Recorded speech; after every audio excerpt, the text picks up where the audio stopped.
Hello everybody, my name is John McCallum and today we are going to be looking at the 10 things that most guitarists overlook.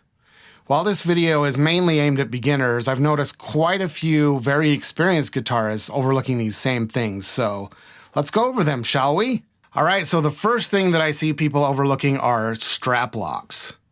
Now there are many different kinds of strap locks. There's the Fender Schaller type, there's this type, there's these rubber stopper guys. There's a bunch of different kinds. So why do I think these are overlooked? Well, you'd be surprised just how easy it is for a strap to fall off, especially during a performance when you're moving around or even at rehearsal or at home. And if it comes flying off, chances are it's going to slam to the ground, make a horrible noise. Your poor guitar is changed forever. You won't be able to live with yourself.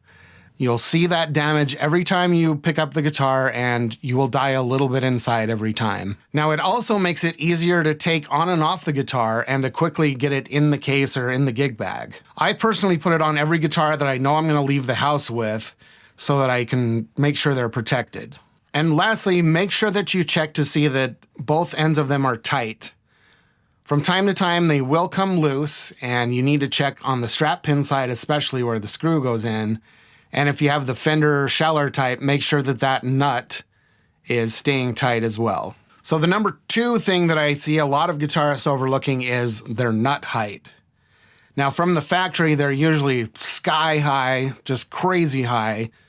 And if you're getting a used guitar, they may either still be super high or they might even be too low. So you really want to check where that height is. String slotting in the nut is very important for comfort, sound, and tuning. If slots are left too high, it will impede your playability and make the first position notes sound sharp when they're fretted. But if the nut slots are too low, then the strings will rattle and buzz when played on open strings.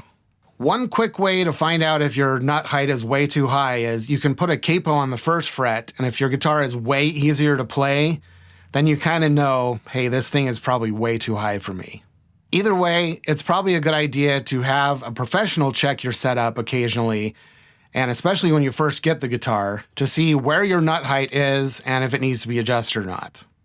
But just be aware, this affects your playability, especially on the lower frets, a lot. Now, this is something you can learn to do yourself eventually if you want to, but there is a pretty steep learning curve and it's easy to just totally screw up a nut. Even having the right tools, I still mess these things up a lot, so I highly suggest having a professional do it for you. The number 3 item that I see people overlooking is your action and the relief. So in addition to your nut height, there's also the action, closer to the end of the fretboard, and the neck relief, which is how much your truss rod is bowing. The relief on the truss rod and the action are 2 other things that are usually super high when you first buy the guitar, unless somebody's gone through it for you. So these 3 things, the neck relief, your action at the bridge, and your action at the nut, your nut height, are the things that affect your playability the most. And if any of these 3 things are not right, your guitar is going to be a beast to play. So these are things that are easy to check yourself. All you need is a capo and some point of reference. You can get the little rulers to check them with. You can also get gauges. There's all kinds of ways to do it, but you can also do it by feel if you know what it's supposed to feel like. But using measuring tools is really the best way to get an accurate account of what's happening with your guitar at all times.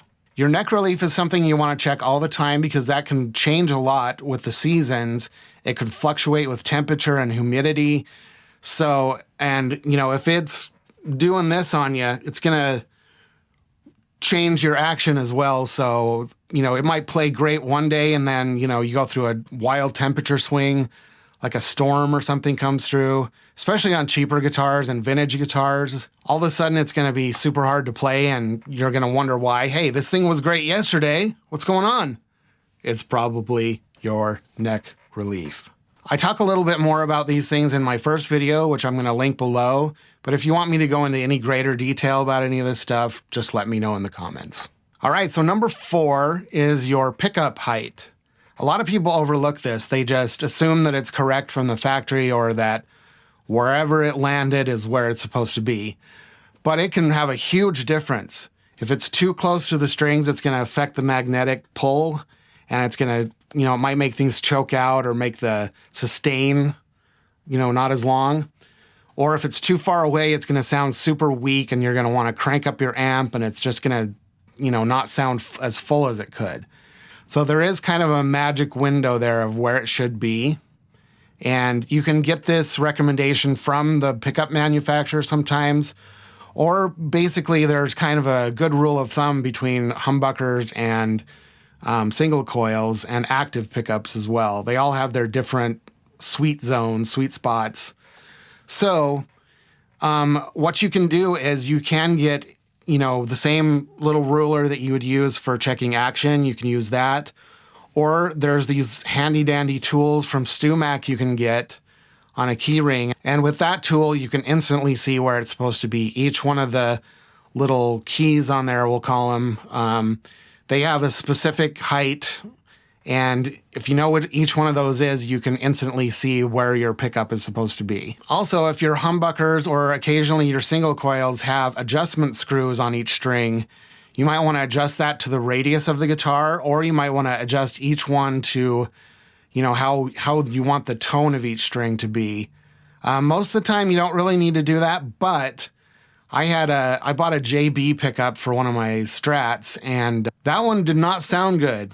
I didn't know what was going on, and I read online somewhere, somebody said, hey, you need to check those pull piece heights, and once I kind of played with that, adjusted it to the radius of the strings, and once I raised them up so they were a little higher, and not just flush with the top of the pickup, it made a world of difference. Now it sounds great. I mean, it went from literally from garbage, like I wanted to send the thing back, to it's amazing on a lot of different styles. So it can make a huge difference with certain pickups for sure. All right, so the number 5 thing that I see people overlooking is your strap height.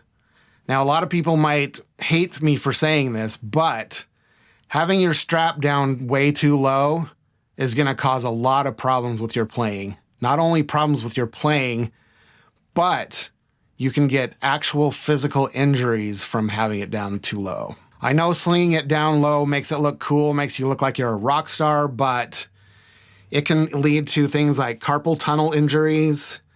It can also, you can injure the muscles in your fingers because you're not going to get, you're not going to be able to get the right angle. You're going to have to dip your shoulder way down and to try to get at the right angle. So your wrist is no longer relaxed. There's a lot of tension in your wrist, and that's going to lead to injuries, especially if you're playing like a longer show or playing for a lot of hours in the day standing up. And also if you're hunching down like to play a solo or something, you're going to start getting back pain and shoulder pain over the course of the evening. So, and especially over long term, like if you're playing, a show every weekend over the summer, by the end of the summer, your wrist is probably going to be gone, and so is your back. And I am speaking from experience on this. So especially if you have something like a Ibanez or Jackson neck where it's really thin, your fingers kind of want to be here. And if your strap is way down low, you're going to be having to go like this, basically, to get that same angle. So bring it up as high as you can, as high as you think looks acceptable. If you look at the guys like in Polyphia or something like that, obviously they're playing a lot of very intricate stuff up and down the neck. They have their guitar up high for a reason. They know that they're going to be able to get instant access up and down the fretboard because it's up high. If it's down low, it's really hard to get up high on the neck. It might be easier to play, down all the low basic chords and stuff, but getting up there and playing leads and stuff, or bar chords especially, it just wrecks your wrist. So stop being a cool rock star, start being a good guitar player. The kind of exception to this is if you have super long arms, which some people do. I have kind of short arms, but if you have really super long arms, that might be the same as playing it up high. So Just gauge it there, but you should feel absolutely no tension in your wrist when you're playing up high on the neck. That's your gauge to see, hey, where do I need this thing? The best thing to do is just experiment with different heights and, see how your wrist feels, your shoulder feels, and your back feels. If you're hunching over to play leads all the time, or you're, have to put your hand way up like this to reach the frets, then it's way too low. It's very simple. So just experiment, see what feels good, see what works, and see what doesn't hurt you. All right, the number 6 thing that I see people overlooking is the tightness of your jack. It sounds like a stupid thing, but these things can come loose all the time, especially the cheaper guitars. They don't have these cool little grippy nuts like the more expensive ones do. And sometimes even the expensive ones, they don't put them in there. So that can prevent it from coming loose. You can get these super cheap on Amazon and install them yourself. It's very, very easy. You can also help avoid this by using strain relief with your cable. The easiest way a lot of people do this is by wrapping it up through your strap. That'll, if you accidentally walk too far and pull on the cable, it's not going to, your strap is going to absorb all that tension and not the jack itself. The other thing is to make sure that your cable is long enough so that you're not constantly tugging on it. And especially if you're one of those people that likes to go super wild on stage or when you're practicing, as long as it's plenty long enough and you're not getting it wrapped up around you, preferably that's honestly why I use a wireless unit live. A lot of people think, oh, you're using a wireless unit in a local gig. Well, it's because I don't want to be tripping over the cable all the time, not because I want to look cool. Lastly, if you're keeping your guitar on a stand, it's a really good idea to unplug it before you put it on the stand, no matter where you're at, because if somebody trips over that cable, it's going to make the guitar go flying. It's going to put a lot of pressure on that jack. It's also potentially going to knock your guitar over and destroy it. You can break the headstock. You can put a big, huge gouge in the whole thing, in the body. It's just unplug the cable for heck's sake. Okay, so the number 7 thing that I see people overlooking is their tuners. Now, I do mean the tuners, like how you tune the guitar, but I also mean the tuning machines up on the headstock of your guitar. With cheap guitars, these are usually super bad. Like especially if the guitar is like under $200, they typically do not keep the guitar in tune very well. They slip, they don't hold tight, it's just a nightmare. And sometimes the ratio on them are super low, so it takes a lot of turn to get a little bit of tune. The nicer tuners have a higher ratio, so you can make a lot finer adjustments on the tuning. And so that's something, if you can replace it, if you have a guitar that it's easy to replace those on, it's something I do recommend. You don't have to buy super expensive ones, but just having some good enough quality that they're not going to slip on you, and they're going to allow you to make those fine adjustments in the tuning without, hearing it go all over the place while you're adjusting it. The cheaper tuners can also go out of tune when you bend, like they might move and slip, when you bend a string, which obviously means they need to be replaced. There's just no way you can really fix that. Also, when you're restringing your guitar, make sure that the strings are wrapped tightly around the tuning post. You can usually do this by stretching the strings. Not a lot of people know that you need to stretch them afterwards. This will keep things in tune because it keeps everything, all the slack is pulled out of the bridge and out of the tuning machines. I always do this, and, I'll pick up guitars out of the case a year later and they're still perfectly in tune. So it makes a huge difference. If you do have a guitar with good quality tuners, but they're not, performing the way they should, they might need a little bit of lube, like a little drop of lube. There's usually a little hole on the back of them. Or if they're open gear tuners, you can just put all it needs is a tiny little dab of lube, and that can really help a lot. Some of them are sealed, so you can't get inside. That kind, if it's really getting bad, you might need to replace them. I personally love locking tuners. I have those on all the guitars that I use for gigging because I can change out the strings super fast. It also, it eliminates the need for that wrapping around the post. So stretching them is a lot faster, goes a lot faster, and, they stay in tune over a long period of time. Like, other than fluctuations for temperature, when I'm doing gigs, I rarely have to tune more than, right before the gig. It usually will stay in tune all the way through. Upgrading your tuning machines is not a huge expense usually. I mean, you can get upgraded standard tuners for anywhere from $35 to $60, and you can get locking tuners anywhere from like $50 to $100 usually. So just check out what's out there and what fits your guitar. All right, number 8 on the list of what I think people overlook is the intonation. Now, this especially happens with beginning guitarists, because you might be changing string gauges, like you might be, low tuning or doing things like that. Or if you get a cheap guitar straight from the factory, for example, it may not have been set at all. So what the intonation does is it'll make it sound like it's out of tune, like it might be perfectly in tune at the nut, when you play an open string.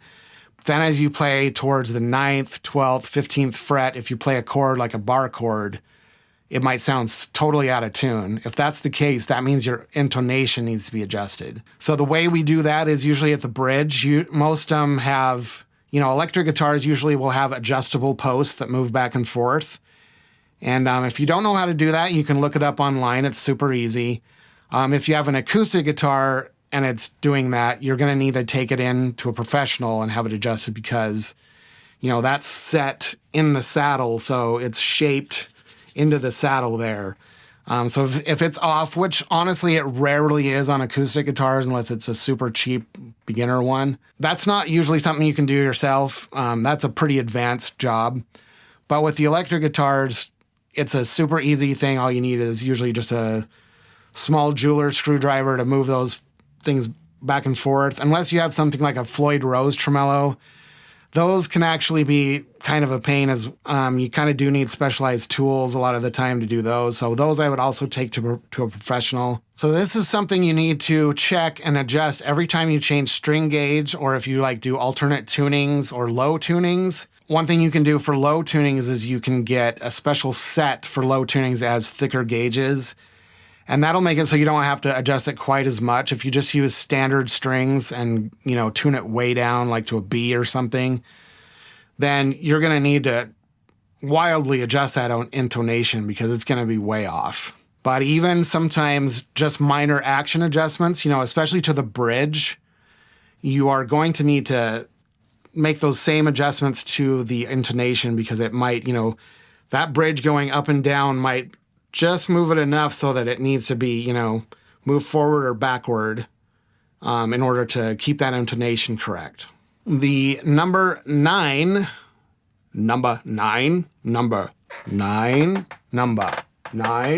overlooked thing is the trem setup. So if you have a guitar that has a tremolo system like a Stratocaster, or, something with like a Floyd Rose in it or anything like that, especially the cheap guitars, they might be making your guitar suck a lot more than you think they are. I've seen some really cheap guitars with tremolo systems in them that really the only thing you could do was block them off, like, use all 5 springs or put a wedge in the cavity to make sure that it doesn't move, because there's just no fixing it. If you even bend a string, it's going to send the whole guitar out of tune, and it's not going to return to its 0 position. So if that's the case, if you have a cheap guitar with a tremolo on it, I would perhaps recommend not even using it at all, so that it doesn't affect your guitar. If you have a better quality guitar with a quality tremolo on it, it can still have a lot of problems, especially the ones like with 6 screws. They can be really finicky, and they need to be set up just right so that they stay in tune and return to 0 each time. They can have things like sharp edges on the knife edge where it meets the strings or the body. And those things might need to be filed down to be more smooth. There's some great videos here on YouTube that show how to make those adjustments and those fixes to especially the Strat type of bridges, but anything that, has those knife edges, they may need a tune-up. Especially over time, they might wear down and things get a little rattly and moving all over the place. So That's something you want to pay really close attention to because it could be, throwing things out of tune when you make bends, or it could be doing all kinds of things. Like it might be so out of whack that it's adjusted so that the springs are super tight underneath, and it's making the tension on the strings super tight. So it's making it really hard to bend. And so, in that case, if it's that bad, you either need, better springs so that it can take the tension of the strings. Or if you just block the bridge off, then it's going to make it so it's more like a fixed bridge guitar, and it's going to make it, easier to bend and play the strings. And I've honestly done that on a lot of my guitars, a lot of my Strats, because even adjusted really well, those old style, the six screw Trems are just a nightmare to keep in tune, even when you're on top of it all the time. So if I'm playing a gig, I don't want to be dealing with any of that. I'd rather just not have a trem. So there you go. And when in doubt with anything relating to a tremolo, I would highly recommend taking it to a professional to set that up for you, because there's just a lot of things that can go wrong unless you really know what you're doing. The number 10 thing that I see people overlooking is string gauge. Now, this goes everywhere from beginners just starting who have no idea what string gauges even are, all the way to people who have been playing for like 60 years and insist on playing with the heaviest strings possible because that's what they were told to do, or that's what Stevie Ray Vaughan did. You can only get good tone with super thick strings. You have to play as if the guitar was strung with barbed wire, or it's not going to sound good. And that's just not true at all. So Rick Beato did a really good video on this, on how the string gauges affect the tone. And you might be surprised, sometimes even super thin strings might be a better tone according to what you need it for. So, there's pretty famous people that use 8s on their guitars and they get great tone.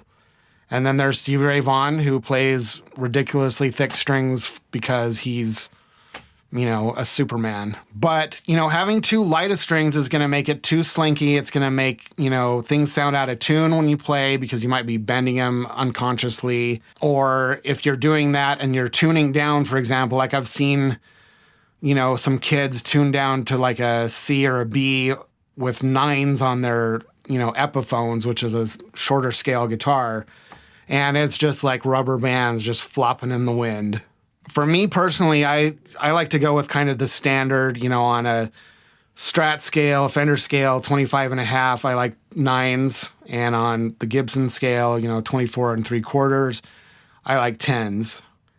And even my short gauge, which people are going to hate me for, but like my Mustangs and Jaguars, I like to put 10s on those too, because it kind of makes them a little bit more fun to play. I know you're supposed to use 11s or 12s on those, but that's what I like, and that's what I'm sticking with. The number one takeaway I want you to get from this is don't listen to anyone on the internet when it comes to string gauge. It's a very personal thing. It has to do with your style, your needs, your tone. It has nothing to do with anybody else that plays the same style of music as you or that uses the same guitar as you. You just need to experiment with what's going to work for you. Not what anybody else says. They don't matter. Even I don't matter. Listen to yourself, try different gauges, and see what works for you. Also, a quick side note on string gauges. If you're using alternate tunings, like especially low tunings, like I said before, there's special sets that are made for low tuning with thicker gauges so that when you tune down, it's not going to be, that rubber band in the wind effect that I was talking about. And, for acoustic guitars, it's not quite as critical because they're already thicker strings. You can kind of tune those all over the place and they kind of will take it. But if you're going to be doing something long-term, then I would look at maybe even customizing each string gauge according to the tuning that you're doing. Because if one's super high or super low, you might want to make adjustments. Okay, so I have a few bonus tips if you're in the mood and don't want to, leave the video yet. My first one is picks. Pick thickness especially, but also pick type. These can make a pretty huge difference in how you play and what you can play. In some cases. This is another thing that you want to do a lot of experimenting with, because this is very individual. You don't want to listen to what other people say or what somebody just hands you. You know, you got to try a lot of different kinds. Me personally, I like to use 1.0 thickness because it's kind of not super thick and not super thin. I like to use these Jim Dunlop ones with the grippies on them because I tend to drop them when I'm playing a lot because I am clumsy. But you may not like the grippy. There's also lots of different kinds of materials. Like there's, you know, nylon, there's Tortex, there's a lot of different kinds and a lot of different shapes and sizes. What you'll notice is a lot of times the thinner ones are better for kind of strumming. Like if all you really do is strum acoustic guitars, a lot of time the mediums or the thins are great for that because they kind of give you a more flowing sound. And if you're playing super fast, like if you're playing things like metal or you're shredding or playing a lot of leads, a lot of time you want a thicker pick because, you know, you don't want a pick that has a lot of give when you're trying to play fast. Because if you're trying to play fast with like a thin pick, the pick is going to flex so much that it's actually going to slow you down. So you'll see a lot of guys that, you know, shred or play really fast tend to use pretty thick picks. Sometimes they use really small ones too because they can, you know, really use their finger instead of their wrist to kind of just really speed, you know, get as much speed as they can. Me, I like the standard shape, and like I said, this 1.0 thickness gives me a lot of snap. Like if I'm playing something like some funk chords. It's also great for leads because it has enough, just a little tiny bit of flex, but not enough to slow me down. And then even when I'm playing acoustic guitar, it has just enough snap and flex that the strums are well defined. Occasionally for recording, I'll use a slightly thinner one, like a medium, just to give it a little bit difference, especially if I'm, you know, double tracking, playing one on each side, I'll use a different pick and sometimes a different guitar as well, just to get, you know, some variety. So experiment a lot and don't get stuck on one forever. It took me a long time, like almost 20 years to come to this one, but it can be a good idea to find one that's very versatile for you and what you're playing. Or if you just do one type of playing all the time, there might be a specialized pick out there that's just for you. Like there's some, like for example, a mandolin has really good mandolin picks. And when I try to use this on a mandolin, it kind of isn't fun. Just make sure that you're, you know, always trying new things and making sure you're not getting stuck on something just because it's there. All right, so before I let you go, I'm going to give you one more bonus tip, and that is cleaning your guitar. I have seen some absolutely disgusting guitars in my time, and even with people on stage, it's just mind-blowing.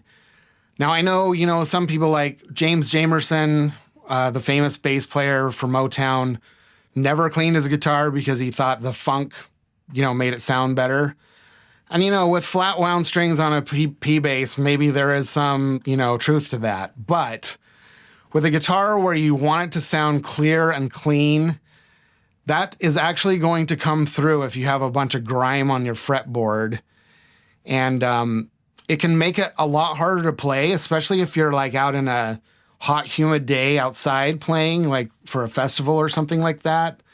Like sliding your guitar up and down the neck, it can get super sticky with your sweat, and you know, all that grime just slows you down. It's like you're stuck in the mud. And even on the body of your guitar, your forearm can get stuck to it.